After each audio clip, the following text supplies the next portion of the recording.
Today we're going to talk about section 2.7, which talks about consecutive integer problems. So before we get into the actual examples, we probably need to decide what some of these words mean. So that first one, consecutive, you may have heard it before, maybe not. Whenever we talk about consecutive, it means one after another. So if I talk about consecutive days, Monday, Tuesday, Wednesday, that would be 3 consecutive days. Or consecutive months, we could say March, April, May. Okay, one after another. Okay, what we're going to be interested in are consecutive integers. So remember, we have positive and negative whole numbers, no fractions, no decimals. So what we're going to have to do today is we're going to have to find a way to express consecutive integers without actually knowing where I start. So if I tell you we're going to start at 4 and I want 3 consecutive integers, we could say 4, 5, and 6. Okay? But the problem is today I'm not going to know that I'm starting with 4. I'm going to say our first number's in. Okay? So I want 3 consecutive integers. The first one is in. Okay? Well, if the first one's in, the number right after in is n plus 1. Okay? Now, the number right after n plus 1 would be 1 more than that, right? Which would be n plus 2. So that would just be 3 consecutive integers. Turns out that we're also going to be interested in consecutive even integers and consecutive odd integers. So let's see what some of those may look like. So let's look at consecutive even integers. So if we have 2, 4, and 6. Okay? So same thing here. If my first number is in, I need a way to express the next even integer after n. So if you think about it, how would you get from 2 to 4? We would add 2. So my next even integer would be n plus 2. Okay, and then to get from 4 to 6, you add 2 more. So the next one would be n plus 4. Okay, so we have our consecutive integers, our consecutive even integers.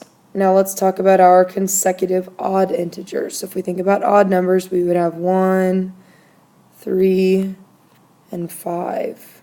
Okay, so once again, let's say we start with n. Okay, I want the next odd integer after n. Well, think about this. How do you get from 1 to 3? Well, we add 2. So it looks kind of funny, but actually the next odd integer is going to be n plus 2. And then the next odd integer after that is going to be n plus 4. Looks funny because you see the even numbers, but if you think about it, to get from one odd integer to the next, you add 2. Okay? So these are going to be kind of the big important things today. Consecutive integers, consecutive even integers, consecutive odd integers. Okay, so we want today just to write an equation. We're not solving anything at all. We are just writing an equation. So I want an equation to show the sum of 2 consecutive integers is 25. Okay, so with consecutive integers, let's say my first one is n, and I need just 2 consecutive integers. So remember, this would be like 3 and 4, 6 and 7, things like that. So if the first integer is n, the integer right after n would be n plus 1, 1 more than that. Okay, and then it tells me I want the sum. Well, that means I'm going to add my integers together, and then it says is. Well, is means equals 25. This is what we're looking for today. That would be your answer. The sum of 2 consecutive integers is 25. n plus 1 equals 25. Let's try another. This time I want the sum of 3 consecutive integers is 75. So this time, if my first integer is n, there's one of them. n plus 1 is my second one. n plus 2, that's my third integer. See, I have 3 consecutive integers. Once again, I'm looking for the sum, so we're going to add them together.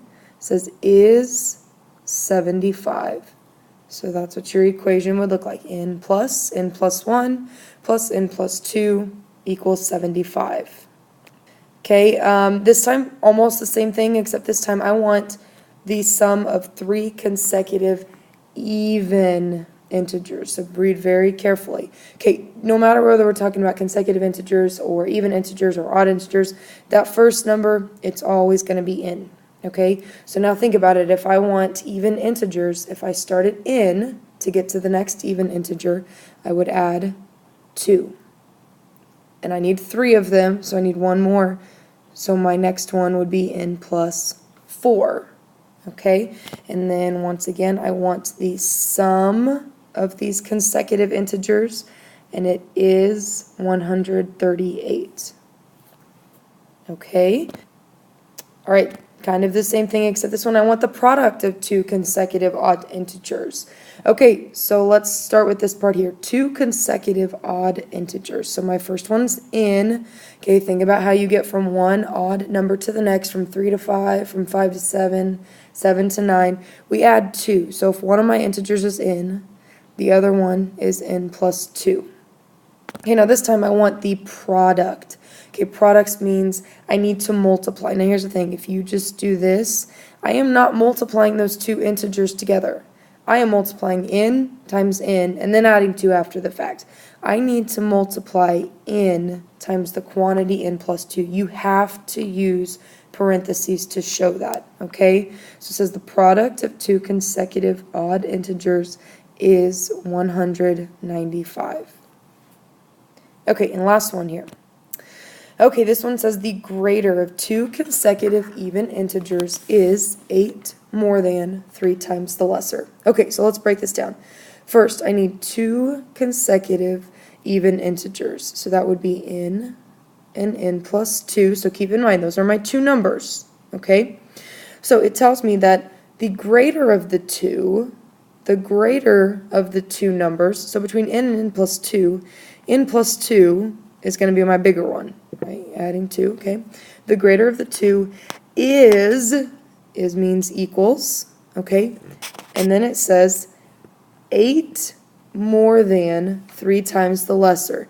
8 more than 3 times the lesser, and the lesser would be just n.